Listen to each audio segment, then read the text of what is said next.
की दक्षिण मुंबईत उमेदवारी अर्ज भरण्यावरून मोठा गोंधळ निर्माण झाला। या परिसरात सर्वपक्षीय 12 उमेदवारांनी निवडणूक आयोगाच्या अधिकाऱ्यांना पत्र लिहून एक तक्रार केली आहे। आपण वेळेत येऊनही आपले अर्ज स्वीकारण्यात न आल्याचं त्यांनी निवडणूक आयोगाच्या निदर्शनास आणलंय आणि म्हणूनच दक्षिण मुंबईत अर्ज स्वीकारण्यावरून सध्या गोंधळाची परिस्थिती आहे आणि या 12 उमेदवारांचं भवितव्य अजूनही अंधकारात आहे।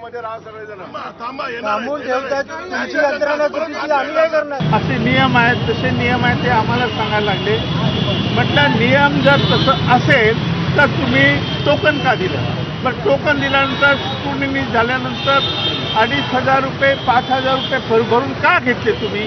तर ते म्हणजे तुम्हाला परत करतील उद्या।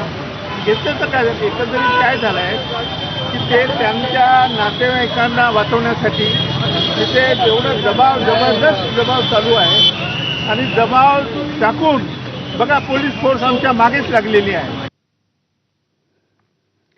मुंबई महापालिका निवडणुकीत वॉर्ड क्रमांक 192 मधून मनसेनं उमेदवारी न दिल्यानं नाराज झालेल्या माजी